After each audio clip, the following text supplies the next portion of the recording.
അച്ഛ ചായ. നിന്റെ ഈ മുഖം കാണുമ്പോ അച്ഛന് വല്ലാതെ ദുഃഖം തോന്നുന്നു മോളെ. എവിടെ പോയി നിന്റെ ആ പഴയ കളിയും ചിരിയൊക്കെ? എന്റെ വിവാഹത്തോടെ അതിന് അവസാനിച്ചില്ലേ അച്ഛാ? പെങ്ങളും അളിയനും മരിക്കുമ്പോ അവൻ എന്നെ ഏൽപ്പിച്ചിട്ടാണ് പോയത്. മോക്കറിയാലോ, അച്ഛൻ സുഖമില്ലാത്തൊരാളാണ്.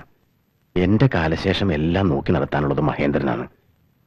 മോള് വിചാരിച്ച അവന്റെ സ്വഭാവം മാറ്റിയെടുക്കാൻ പറ്റും. സർ, ബാംഗ്ലൂരിൽ നിന്ന് ഓർഡറുകളുടെ കോപ്പി കൊണ്ടുവന്നിട്ടുണ്ട്. അല്ല, എന്താണ് ഇതിന്റെ രഹസ്യം? സർ, ദിവസം ചെല്ലുന്തോറും കൂടിക്കൂടി വരുന്ന ഈ സൗന്ദര്യത്തിന്റെ രഹസ്യം? ആ, നാളെ നമുക്ക് ഒരുമിച്ച് ഒരു ബിസിനസ് ടൂർ ചെയ്യേണ്ടി വരും. അയ്യോ സർ, അമ്മ വീട്ടിൽ തനിച്ച. അതിനെന്താ, ഇതൊരു ബിസിനസ് ടൂർ അല്ലേ? വളരെ മനോഹരമായിരിക്കണം.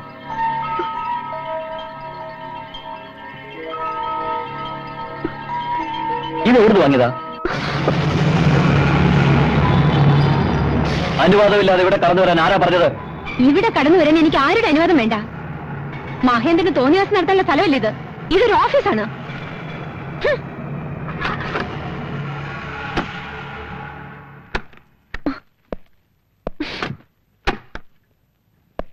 എന്താ ഇപ്പം കൂടെ വന്നത്?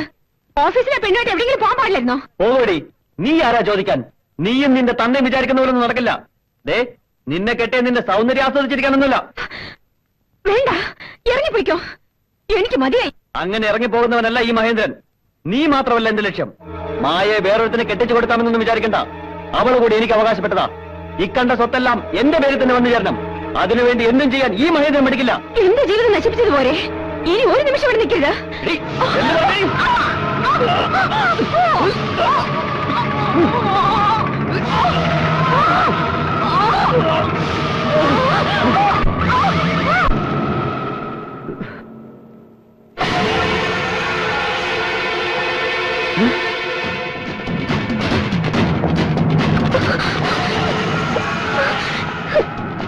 ഗായത്രി, ഗായത്രി,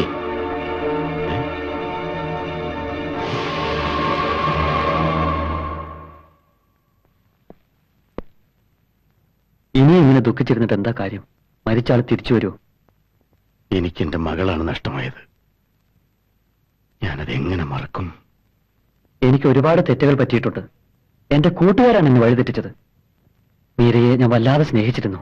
പക്ഷേ അത് അവൾക്ക് മനസ്സിലാക്കാൻ കഴിഞ്ഞില്ല. മീര ഇങ്ങനെ ചെയ്യുമെന്ന് ഞാൻ ഒരിക്കലും കരുതിയില്ല. മായെ, നീയെങ്കിലും എന്നെ മനസ്സിലാക്കൂ. ഇനി ആരെയും ഞാൻ വേദനിപ്പിക്കില്ല. അങ്കിൾ, ഇങ്ങനെ വീട്ടിൽ നിന്ന് ഓരോന്നാലോചിച്ച് മനസ്സ് വിഷമിപ്പിക്കണ്ട. നമുക്കൊന്ന് പുറത്തു പോകാം. വരൂ, ബിസിനസിന്റെ ഒന്ന് രണ്ട് കാര്യങ്ങൾ സംസാരിക്കാനുണ്ട്. വരൂ പ്ലീസ്.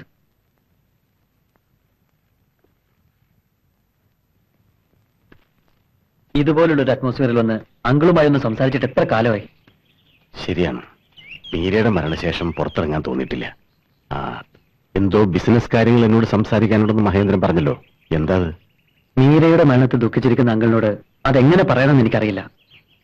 ഈ അവസ്ഥയിൽ ഉത്തരവാദിത്തമുള്ള കാര്യങ്ങൾ നോക്കി നടത്താൻ അങ്കിളിന് ബുദ്ധിമുട്ടാകും. അത് ഞാനും ആലോചിച്ചുകൊണ്ടിരിക്കുന്ന ഒരു വിഷയമാണ്. എത്രയും പെട്ടെന്ന് മായമോളെ നല്ലൊരാളെ കണ്ടുപിടിച്ച് വിവാഹം കഴിച്ചു കൊടുക്കണം. അതിനുവേണ്ടി അങ്കിൾ ബുദ്ധിമുട്ടണ്ട. മായയെ ഞാൻ വിവാഹം ചെയ്താൽ എല്ലാ പ്രശ്നങ്ങൾക്കും പരിഹാരമാകും. ഞാൻ ലാളിച്ചു വളർത്തിയ മീരമോൾക്ക് ഒരു ദിവസം പോലും നീ സമാധാനം കൊടുത്തിട്ടില്ല. ഇനി മായമോളെ കൂടി. മായയ്ക്ക് വേണ്ടിയല്ലോ ഞാൻ മീര ഒഴിവാക്കിയത്. യോഹി, നീ എന്റെ മകളെ കൊന്നതാണല്ലേ? അങ്കിൾ വെറുതെ ടെൻഷൻ ആകാതെ. പ്രഷർ കൂടും.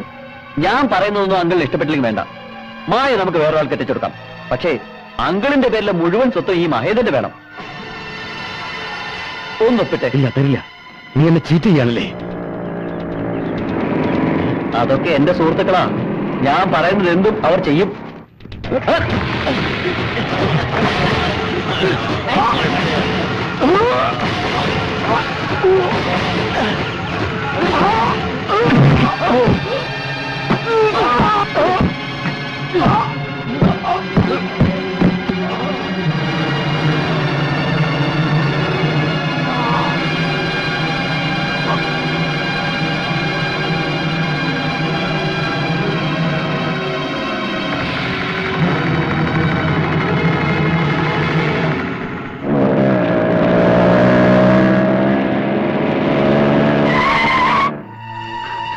അച്ഛനെവിടെ? അച്ഛന് പെട്ടെന്നൊരു നെഞ്ചുവേദന വന്നു. ഞാൻ ഹോസ്പിറ്റലിൽ അഡ്മിറ്റ് ചെയ്തിട്ടാ വരുന്നത്. എവിടെ? ഏത് ഹോസ്പിറ്റല്? എനിക്ക് എന്റെ അച്ഛൻ ഉടനെ കാണണം. ധൃതി വെക്കണ്ട, നാളെ രാവിലെ പോയാ മതി. പോരാ, എനിക്ക് ഇപ്പൊ തന്നെ കാണണം. ബഹളം വെക്കാതെ പെണ്ണെ, നിന്റെ അച്ഛൻ ഇനി വരില്ല. ഇനി നമ്മൾ രണ്ടാൾ മാത്രമേ ഈ വീട്ടിലുള്ളൂ. ഇന്നു മുതൽ നീ എന്റെ ഭാര്യയാണ്. കോടിക്കണക്കിന് വിലയുള്ള ഈ സ്വത്തുക്കളെല്ലാം നമുക്ക് മാത്രമുള്ളതാ. നിന്റെ സൗന്ദര്യം കൊതിതീരുവോളം ഞാനൊന്ന് ആസ്വദിക്കട്ടെ. വാ.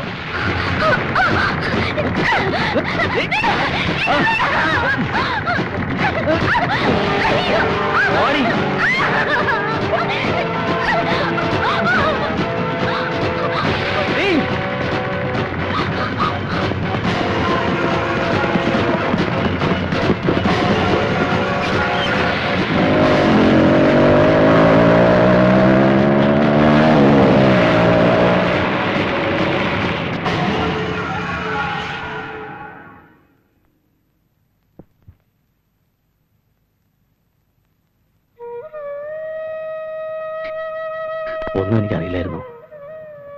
മായയെ ഞാൻ ഒരുപാട് വേദനിപ്പിച്ചിട്ടുണ്ട്. മനപ്പൊന്നുമായിരുന്നില്ല. സാരമില്ല. അപരിചിതയായ ഒരു പെൺകുട്ടിയോട് പെരുമാറുന്നതിൽ കവിഞ്ഞൊന്നും അനന്ത എന്നോട് കാണിച്ചിട്ടില്ല. ഇനി മായ ആരും പേടിക്കണ്ട. ഞാനുണ്ടാവും മായക്കെന്നും.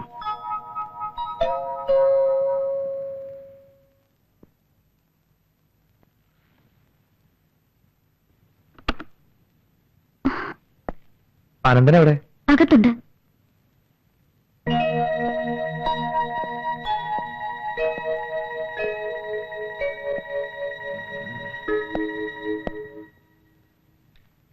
അനന്തൻ എന്താ കഴിച്ചേ? ഒന്നും കഴിച്ചില്ല. അപ്പുക്കുട്ടൻ അനന്തനോടൊന്നും മിണ്ടാത്ത എന്താ? അനന്തന് ഇപ്പൊ സംസാരിക്കാനും പരിചരിക്കാനും ആളുകളുണ്ടല്ലോ. എന്ത് വിചാരിച്ച അങ്ങനെ പറഞ്ഞത്? അപ്പുക്കുട്ടിന് അസുഖം വന്നാലും ഞാൻ തന്നെയല്ലേ പരിചരിക്കേണ്ടത്?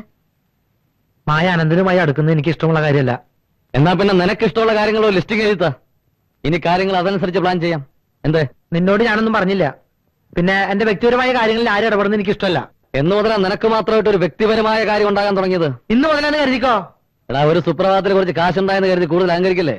ഒക്കെ ദൈവം തന്നതാ, അത് മറക്കണ്ട. എന്ത് ദൈവം? ഞാനും കൂടി കഷ്ടപ്പെട്ട തന്നെയാ. പിന്നെ ഒരു കാര്യം, എന്നെ ഒഴിവാക്കിയിട്ടെല്ലാം സ്വന്തമാക്കാം എന്ന് കരുതണ്ട. അങ്ങനെ ഇവിടെ ആരും കരുതിയിട്ടുമില്ല. ഒന്ന് നിർത്തൂ. ഇത്ര വേഗം നിങ്ങൾ തമ്മിൽ പിണങ്ങാൻ എന്താണ് കാരണം? ഞാനാണ് കാരണമെങ്കിൽ ഞാൻ എങ്ങോട്ടെങ്കിലും പോയിക്കോളാം. എനിക്ക് വേണ്ടി ആരും എങ്ങോട്ടും പോണ്ട.